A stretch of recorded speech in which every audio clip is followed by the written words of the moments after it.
ओम शांति। 6 जनवरी 2025। महावाक्य बाप दादा मधुबन से। मीठे बच्चे, तुम्हारा एक एक बोल बहुत मीठा फर्स्ट क्लास होना चाहिए। जैसे बाप दुख हरता सुख करता है, ऐसे बाप समान सबको सुख दो। प्रश्न, लौकिक मित्र संबंधियों को ज्ञान देने की युक्तियाँ क्या है?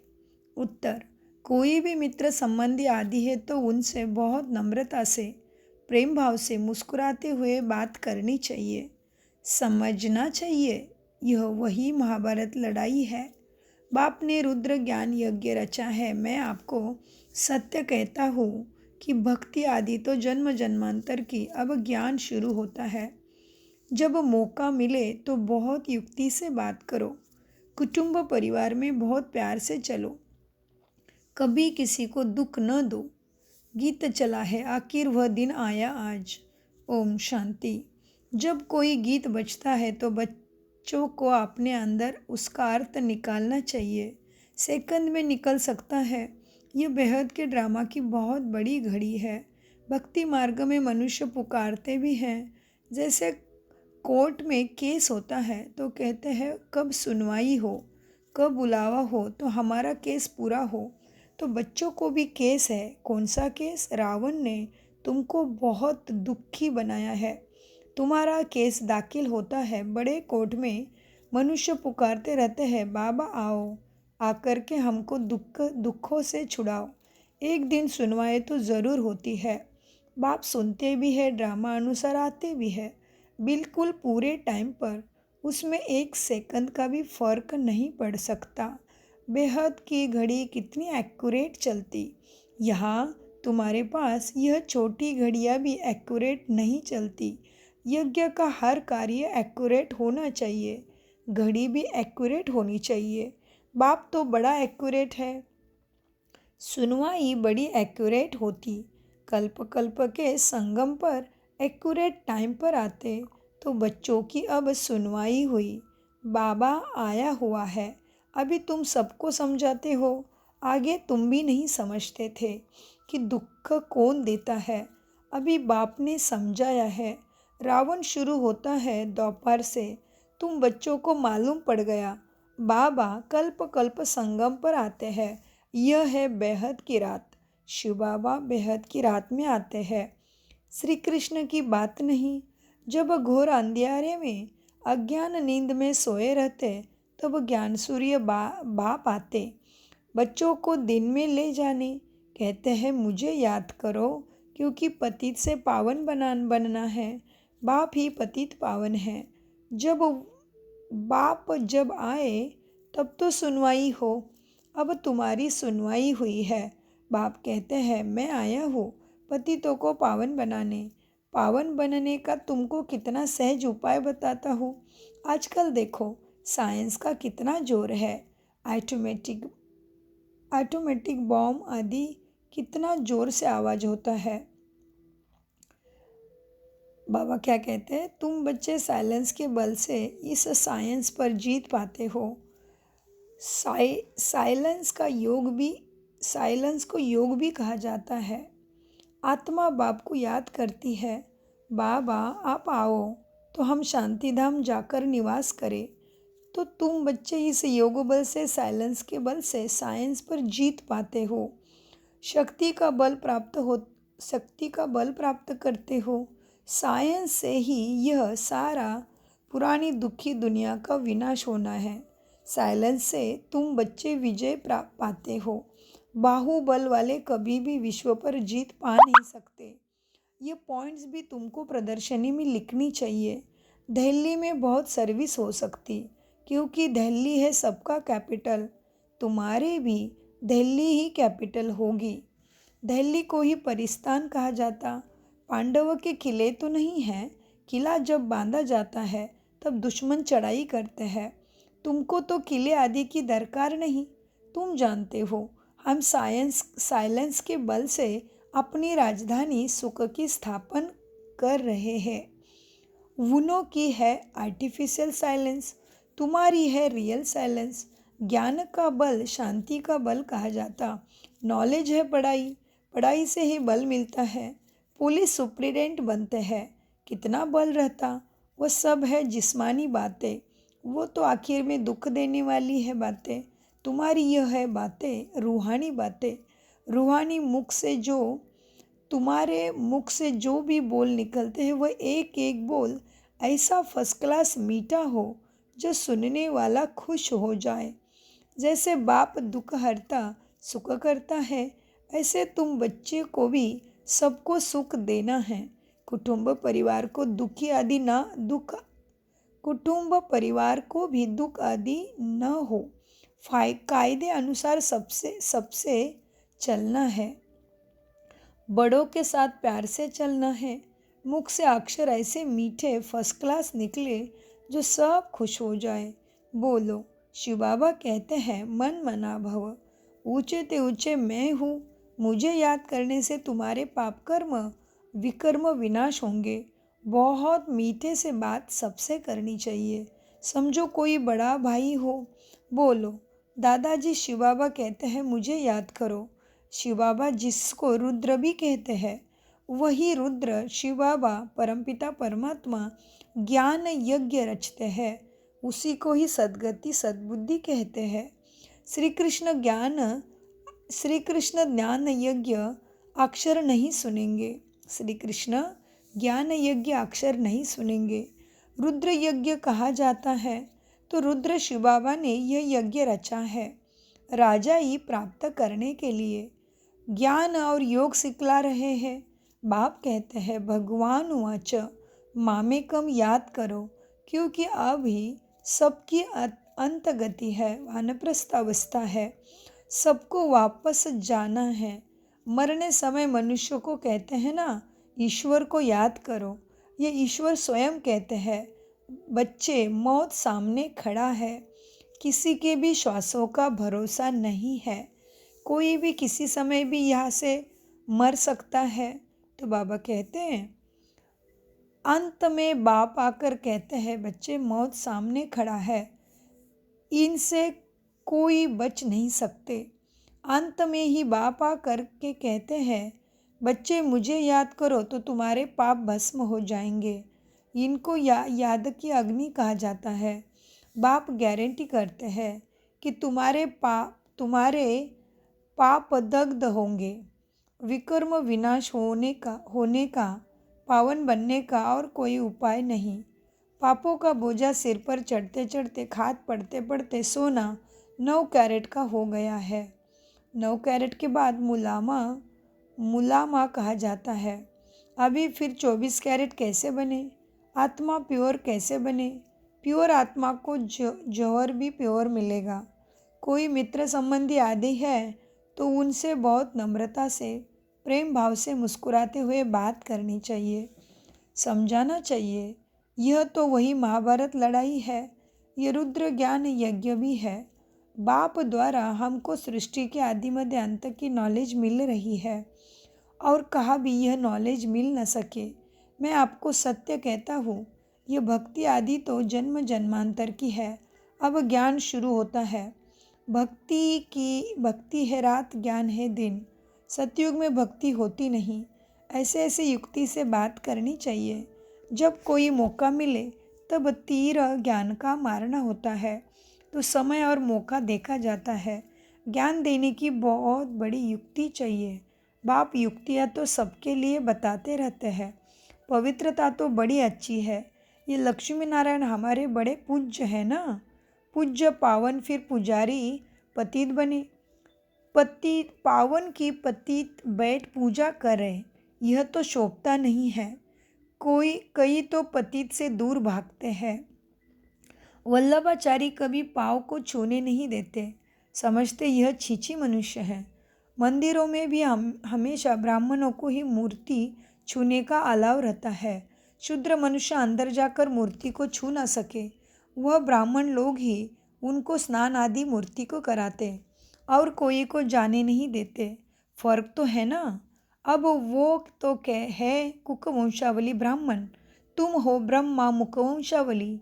प्रजापिता ब्रह्मा की मुखवंशावली, शिवपिता के बच्चे। तुम हो मुखवंशावली सच्चे ब्राह्मण। तुम उन ब्राह्मणों को अच्छा समझा सकते हो कि ब्राह्मण दो प्रकार के होते हैं। एक तो प्रजापिता ब्रह्मा के मुख वंशावली, दूसरी है पेट से जन्म लिया माना कुक वंशावली, माना ब्राह्मण कुल में लौकिक ब्राह्मण कुल में जन्म लिया। और मुख वंशावली माना प्रजापिता ब्रह्मा के मुख द्वारा शिव परमपिता परमात्मा ने हमें समझ दी कि तुम आत्मा परमात्मा की संतान हो। तुम यहाँ से केवल कर्मों का लेखा जोखा साथ ले जाते हो और अभी जो जीवन है वो पिछले कर्मों के अनुसार बन रहा है। तो जो पीछे हुआ जो हुआ, लेकिन अभी मुझे आगे के लिए क्या करना है, ये समझ हमें बाबा दे के हमारा मन ब्रह्मा समान बनाते हैं।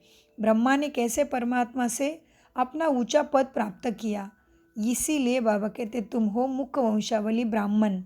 एक तो ब्राह्मण शब्द का मंथन चिंतन बहुत कर सकते हैं, उसकी गहराई बहुत है, लेकिन एक देख सकते हैं हम कि ब्राह्मण माना ब्रह्मा जैसे जिसका मन, ब्रह्मा जैसे जिसकी धारणा और ब्रह्मा जैसे जिसके पुरुषार्थ के कदम, उसको कहेंगे मुख वंशावली ब्राह्मण। तो बाबा कहते तुम मंदिरों में ब्राह्मणों को जाके समझाओ कि एक तो प्रजापिता ब्रह्मा के मुख वंशावली ब्रह्मा कुमार कुमारी ब्राह्मण है और दूसरे है कुक वंशावली। ब्रह्मा के मुख्य वंशावली ब्राह्मण है। ऊंचे ते ऊंचे चोटी यज्ञ रचते हैं तो भी ब्राह्मणों को मुकर्रर किया जाता है। यह फिर है ज्ञान यज्ञ। ब्राह्मणों को ज्ञान मिलता है जो फिर देवता बनते हैं। वर्ण भी समझाया गया है। जो सर्विसेबल बच्चे होंगे उन्हें सर्विस का सदैव शौक रहेगा। कहाँ प्रदर्शनी होगी तो झट सर्विस पर भागेंगे।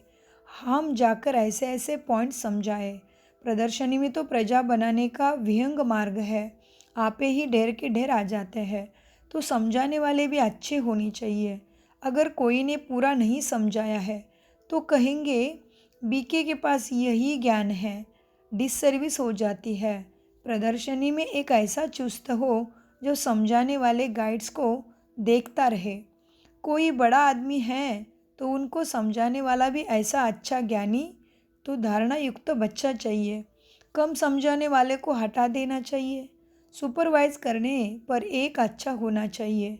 तुमको तो महात्माओं को भी बुलाना है।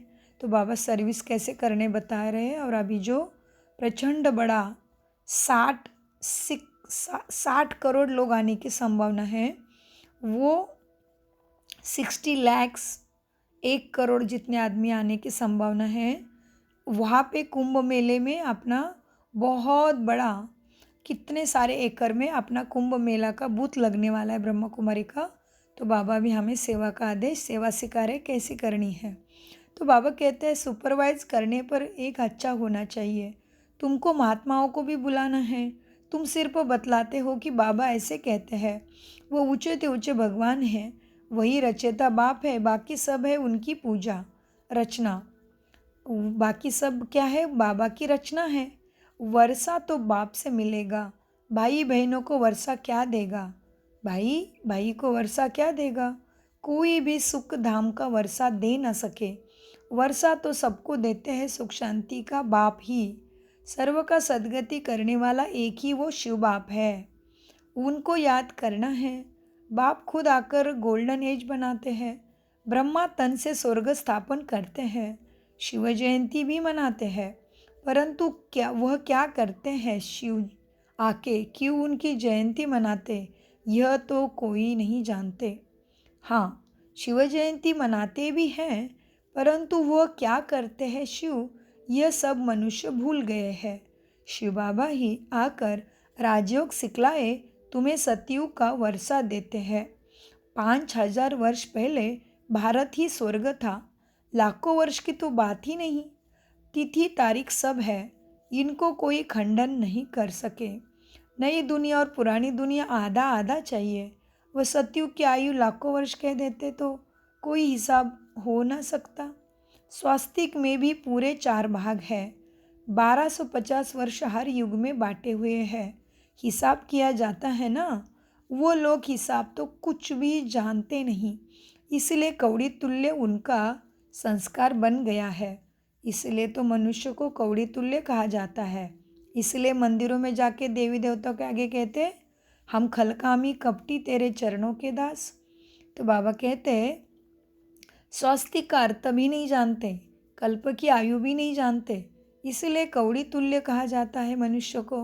अब बाप हीरे तुल्य तुम्हें बनाते, सब पतित है, भगवान को याद करते, उन्हों को भगवान आकर ज्ञान से गुलगुल बनाते हैं। तुम बच्चों को ज्ञान रत्नों से सजाते रहते हैं, फिर देखो तुम क्या बनते हो, तुम्हारी एम ऑब्जेक्ट क्या है। बाबा क्या कहते हैं, भगवान आकर ज्ञान से गुलगुल बनाते। गुलगुल माना सर्वगुण संपन्न, 16 कला संपूर्ण, संपूर्ण निर्विकारी, मर्यादा पुरुषोत्तम, अहिंसा परम धर्म बाबा हमें बनाते हैं। हाँ, तो इसीलिए सजी सजाई कितनी देवी देवताओं की मूर्ति रहती है, तो बाबा हमें ऐसे ज्ञान रत्नों से सजाते हैं। तो इसीलिए बाबा कहते तुम बच्चों को ज्ञान रत्नों से सजाते रहते हैं, फिर देखो तुम क्या बनते हो। क्या बनते हैं, मनुष्य से देवता, नर से नारायण, नारी से श्री लक्ष्मी, माना ऐसे गुण और ऐसा सुख जीवन में जन्मों जन्मों के लिए प्राप्त होता है। इसीलिए बाबा ने कहा देखो तुम इस ज्ञान रत्नों से क्या बनते हो, तुम्हारी एम ऑब्जेक्ट क्या है। भारत कितना सरताज था, सब भूल गए हैं। मुसलमानों आदि ने भी कितना सोमनाथ मंदिर से लूटकर मस्जिद आदि में हीरे आदि जाकर लगाया है, अभी उनकी तो कोई वैल्यू भी नहीं कर सकते। कितनी बड़ी बड़ी मनियाँ राजाओं के ताज में रहती थी, कोई तो करोड़ों की, कोई 5 करोड़ की। आजकल तो सब इमिटेशन निकल पड़ी है। इस दुनिया में सब है आर्टिफिशियल पाई का सुख, बाकी है दुख। इसीलिए सन्यासी भी कहते हैं यहाँ पे सुख तो कागविष्टा समान है, इसलिए वह घर बार छोड़ते हैं। परंतु अब तो वह भी तमोप्रधान ही बन पड़े हैं, शहर में अंदर घुस पड़े हैं। परंतु अब किसको सुनाए, राजा रानी तो है नहीं, कोई भी मानेगा नहीं, कहेंगे सबकी सबकी अपनी अपनी मत है, जो चाहे सो करे। संकल्प सृष्टि है, संकल्प की सृष्टि है। अब तुम बच्चों को बाप गुप्त रीति पुरुषार्थ कराते रहते हैं, तुम कितना सुख भोगते हो। दूसरे धर्म भी पिछाड़ी में जब बुद्धि को पाते, दूसरे धर्म क्या होता है, कल्पवृक्ष का झाड़ में दिखाया ना, सीढ़ी भी दिखाई कैसे दूसरे धर्म आते हैं ऊपर से नीचे, फिर दूसरे धर्म की आत्माएं प्रथम देवी देवता राज्य करते हैं, हाँ 2500 वर्ष तक, उसके बाद दूसरे धर्मों की धीरे धीरे स्थापना होती है। तो सृष्टि चक्र का अद्भुत राज में वो दिखाया हुआ है, जिसमें स्वास्तिक दिखा के 4 भाग में हमें वो समझ में आता है। तो बाबा कहते दूसरे धर्म भी पिछाड़ी में जब वृद्धि को पाते हैं तब लड़ाई आदि खिटपिट होती है। पौना समय तो सुख में तुम रहते हो, इसलिए बाप कहते तुम्हारा देवी देवता धर्म बहुत सुख देने वाला है। हम सबको विश्व का मालिक बनाते हैं, और धर्म स्थापक और धर्म संस्थापक कोई राजा ही नहीं स्थापन करते, वह सदगति भी नहीं कर सकते। आते हैं सिर्फ अपना धर्म स्थापन करने, वह भी जब अंत में तमोप्रधान बन जाते हैं तो फिर बाप को ही धरा पे आना पड़ता है, सबको सतोप्रधान बनाने। तुम्हारे पास सैकड़ों मनुष्य आते हैं, परंतु कुछ भी समझते नहीं। बाबा को लिखते हैं फलाना बहुत अच्छा समझ रहा है, बहुत अच्छा है। बाबा कहते कुछ भी समझा नहीं है, अगर समझ जाए बाबा आया हुआ है, विश्व का मालिक बना रहा है, बस उसी समय उसको ज्ञान की मस्ती चढ़ जाए। फॉरेन टिकट लेकर यहाँ मधुबन बाबा को मिलने भाग आए, परंतु ब्राह्मणी की चिट्ठी तो ज़रूर लानी पड़े। बाप से मिलने लिए बाप को पहचान जाए तो मिलने बिगड़ रह नहीं सके, एकदम नशा चढ़ जाए। जिन्हें नशा चढ़ा हुआ होगा उन्हें अंदर में बहुत खुशी हो रहेगी, उनकी बुद्धि मित्र संबंधे में भटकेगी नहीं, परंतु बहुतों की भटकती रहती है। गृहस्थ व्यवहार में रहते कमल फूल समान पवित्र तुम्हें मन बुद्धि वचन कर्म से बनना है, बाप की याद में रहना है तो बहुत सहज। जितना हो सके बाप को याद करते रहो। जैसे ऑफिस से छुट्टी लेते हैं वैसे धंधे से छुट्टी पाकर 1-2 दिन याद की यात्रा में बैठ जाओ। घड़ी घड़ी याद में बैठने के लिए अच्छा सारा दिन व्रत रख लेता हूँ, बाप को याद करने का कितना जमा हो जाएगा, विकर्म भी विनाश होंगे। बाप की याद से ही सतोप्रधान बनना है। सारा दिन पूरा योग तो किसी का लग भी नहीं सके। सारा दिन पूरा योग तो किसी का लग भी नहीं सके। माया विघ्न जरूर डालती है, फिर भी पुरुषार्थ करते करते विजय पा लेंगे। बस आज का सारा दिन बीच बगीचे में बैठ बाप को याद करता हूँ। खाने पर भी बस याद में बैठ जाता हूँ। यह है मेहनत। हमको पावन जरूर बनना है, मेहनत करनी है, औरों को भी रास्ता बताना है। बैच पर भी, छाती पे जो हमारा बैच रहता है उस पे, बैच तो बहुत अच्छी चीज़ है। रास्ते में आपस में भी बात करते रहेंगे तो बहुत आकर सुनेंगे। बाप कहते हैं मुझे याद करो बस। मैसेज मिल गया तो हम रिस्पॉन्सिबिलिटी से छूट गए। अच्छा, मीठे मीठे सिखी लदे बच्चों प्रति माता पिता बाप दादा का याद प्यार और गुड मॉर्निंग। रूहानी बाप की रूहानी बच्चों से नमस्ते। हम रूहानी बच्चों की रूहानी बाप दादा को याद प्यार गुड मॉर्निंग, नमस्ते प्यारे बाबा नमस्ते। धारणा के लिए मुख्य सार, धंधे आदि से जब छुट्टी मिले तो याद में रहने का व्रत लेना है। माया पर विजय प्राप्त करने के लिए याद की मेहनत करनी है। बहुत नम्रता से और प्रेम भाव से मुस्कुराते हुए मित्र संबंधी की सेवा करनी है। उनमें बुद्धि को भटकाना नहीं है। प्यार से बाप को परिचय देना है। वरदान, चलते फिरते फरिश्ते स्वरूप का साक्षात्कार कराने वाले साक्षात्कार मूर्त भव। वरदान का विस्तार, जैसे शुरू में चलते फिरते ब्रह्मा गुम होकर श्री कृष्ण दिखाई देते थे, इसी साक्षात्कार ने सब कुछ छुड़ा दिया। ऐसे साक्षात्कार द्वारा अभी भी सेवा हो। जब साक्षात्कार से प्राप्ति होगी तो बनने के बिना रह नहीं सकेंगे। इसलिए चलते फिरते फरिश्ता स्वरूप का साक्षात्कार कराओ।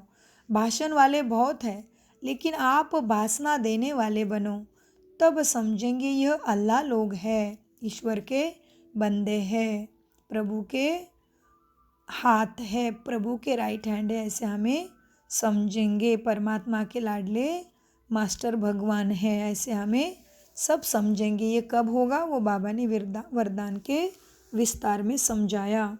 स्लोगन, सदा रूहानी मौज का अनुभव करते रहो तो कभी भी मूंझेंगे नहीं।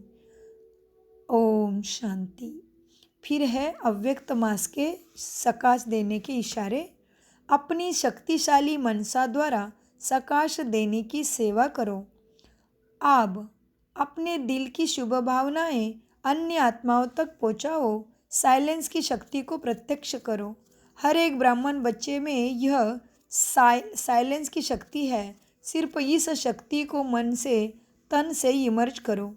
एक सेकंड में मन के संकल्पों को एकाग्र कर तो वायुमंडल में साइलेंस की शक्ति के प्रकंपन वाइब्रेशन स्वतः ही फैलते रहेंगे। कितनी बड़ी बात है देखो। अब बार बार पढ़ने जैसा है ना। ये क्या है? अपनी शक्तिशाली मनसा द्वारा सकाश देने की सेवा करो। अब अपने दिल की शुभ भावनाएं अन्य आत्माओं तक पहुँचाओ। साइलेंस की शक्ति को प्रत्यक्ष करो। हर एक ब्राह्मण बच्चे में यह साइलेंस की शक्ति है। सिर्फ इस शक्ति को मन से तन से इमर्ज करो। एक सेकंड में मन के संकल्पों को एकाग्र कर लो तो वायुमंडल में साइलेंस की शक्ति के प्रकंपन वाइब्रेशन स्वतः ही फैलते रहेंगे। ओम शांति, ओम शांति, ओम शांति। मीठे प्यारे बाप दादा का अनगिनत पदम गुना शुक्रिया, शुक्रिया, शुक्रिया। कम बोलो, मीठा बोलो, धीरे बोलो, सोच समझ कर बोलो। शुक्रिया बाबा, शुक्रिया ड्रामा, शुक्रिया फरिश्तों।